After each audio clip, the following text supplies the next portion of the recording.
Americans can absolutely expect to see the continuation of the mass deportation campaign that has been successfully led by this president, Secretary of Homeland Security, Kristi Noem, and also our Secretary of State, Marco Rubio. We don't have any flights planned specifically, but we will continue with the mass deportations. And I would just like to point out that the judge in this case is essentially trying to say that the president doesn't have the executive authority to deport foreign terrorists from our American soil. That is an egregious abuse of the bench. Yesterday, Trump revoked legal status for over 500,000 immigrants who came here legally from Cuba, Nicaragua, Haiti, and Venezuela. They came with legal entry under Biden parole programs and were given 2 years with work authorization and legal protection from deportation. They have only until April 24th of this year to leave or they will be deportable. These people were carefully vetted from the U.S. government and paying taxes with legal work authorization. Clearly, it was never about coming here legally. So this one is a big one. This will go into effect in April, from what I'm hearing.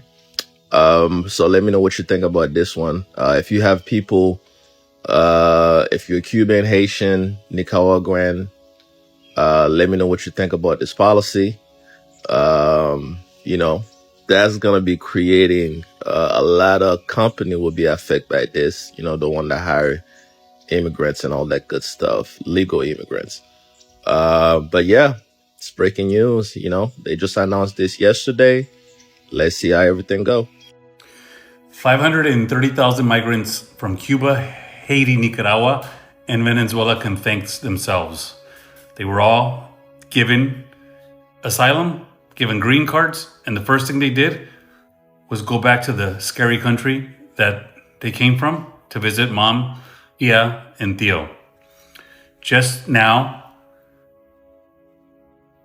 the revocation terminates the 2-year parole granted under the CHNV program, which allowed migrants from these countries to enter the U.S. legally with financial sponsorships. So they had somebody here, somebody sponsored them, brought them in, they got green cards. Effective date, the policy change is set to take effect April 24th, 2025. Implications for migrants, those affected will lose their legal status. So they're losing their green card and become subject to expedited removal if they do not secure an alternative legal protection. The administration argues that the previous use of parole programs overstep legal boundaries and seeks to enhance immigration enforcement. Again, they all said they were scared to be in their country, came here, and then when they got their green card, they all went back on vacation. Messed it up for everybody else in the future. Messed it up for those who didn't do that. The ones that came and never went back to visit because they were really scared, their shit's getting revoked too. Advocacy groups are preparing to challenge these decisions in federal courts, questioning the administration's authority to terminate these productions. We'll see how far they get with that. There's another 240,000 Ukrainians who this might be expanded to. More to come on that left Ukraine because of the Russia-Ukraine war. They might get revoked too. That's still on the table.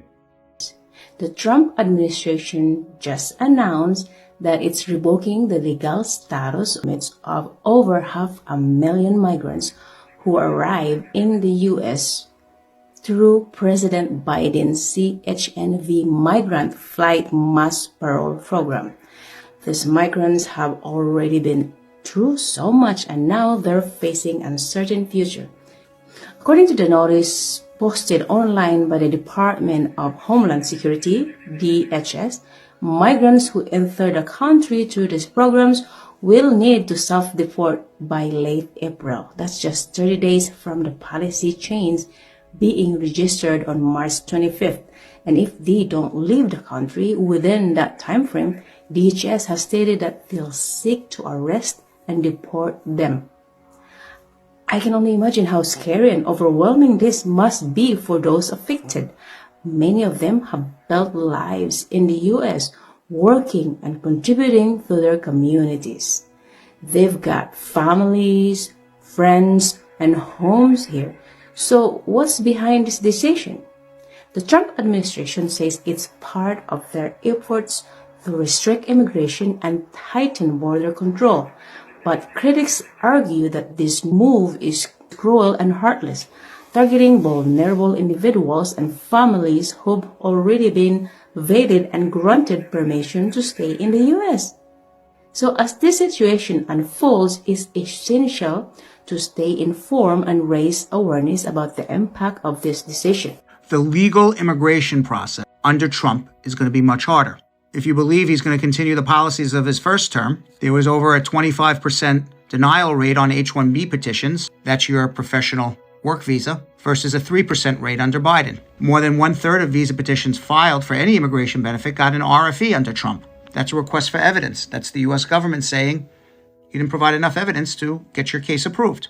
For spouses of people on an H-1B, expect Trump to try to eliminate their work permits under the program President Obama started. Expect Trump to try to eliminate DACA, Deferred Action for Childhood Arrivals. Expect it to be much harder to try to get immigration benefits and follow the laws legally. My husband told me today to take my blood pressure medication. And I said, yeah, I need to. Because ever since December 31st of last year, I have been losing my mind. My blood pressure has been up. I think none of us actually celebrated New Year's Eve, have we? Because I don't think anybody was happy. Because we all felt the impending doom of Donald Trump becoming president. And we knew we had to say, I told you so. I told you so. To anybody that passed by, I told you so. Now he's talking about 600,000 Venezuelans. Their asylum status, I guess, going to be taken away. That was under the Biden plan. So those people have to leave out of this country. There was an incident with a Puerto Rican family just because they were speaking Spanish. ICE don't even ask questions. They just take them. Be trying the wrong one. Ooh, be trying the wrong one. And then just because they speak in Spanish, this is why discrimination should not happen. Racism should not happen. But because they spoke Spanish, took them. That must have been a little bit traumatic for them. But they're not the only ones, because there's plenty of people that are citizens that are being sent to the detention center, and then they sort it out whenever they feel like it. You guys are going to get sued every which way. And although you may have, like, the federal government involved, the DOJ or whatever, we still have these lower courts. You're going to have to take it all the way to the Supreme Court. And we know who they're beholden to, right? However, I got a feeling the Republicans are not going to play this shit any longer. I got a feeling people are going to get sick and tired of Trump's shit, because their constituents are going to come back at them. What the hell are you doing? What are you signing up for? Why are you doing our people wrong? Especially in those red states in which they depend heavily on this Medicaid, Section 8, SNAP benefits, WIC. This is unbelievable. I just had to say my rants. I'm sorry, it's a soliloquy, but I am so done right now. But I'm going to tell you something. We are a community. And so we are going to have to learn how to reach out to each other, and even people that voted for Trump and realized their mistakes, and people that were third-party voters and realized their mistakes. We might have to bring them to the fold. And I'm still going to tell them, like, you fucked around and found out. And I hope they realize that they have to listen to this message, because they did fuck around and find out. Like, we are really bearing the consequences of their actions. But as long as they're putting the work in, then maybe we can build a bridge. I don't know. What do you think?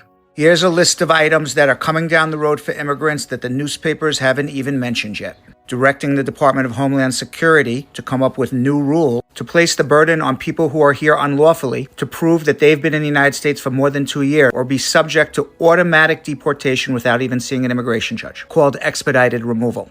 Forcing USCIS to not issue work permits to any unlawful person who marries a U.S. citizen, files for an adjustment, or who was unlawfully here and applied for asylum. Ending all federal subsidies and funding to U.S. cities that are sanctuary cities. None of this is law yet. Trump is just making his government agencies come up with new rules and regulations that he wants to pass in the future. I'm sure whenever these rules come out, it's all going to be subject to federal litigation and stopped by federal judges, at least temporarily. So nothing to worry yet. Already been vetted and granted permission to stay in the U.S. So as this situation unfolds, it's essential to stay informed and raise awareness about the impact of this decision. So consider reaching out to your representatives, supporting organizations that provide aid and advocacy, and staying informed through reputable news sources. Let's keep the conversation going in the comments below. What are your thoughts on this decision? How can we support those affected? Thanks for watching, and I'll see you in the next video. Bye-bye. Thank you for watching Great Minds Blacks.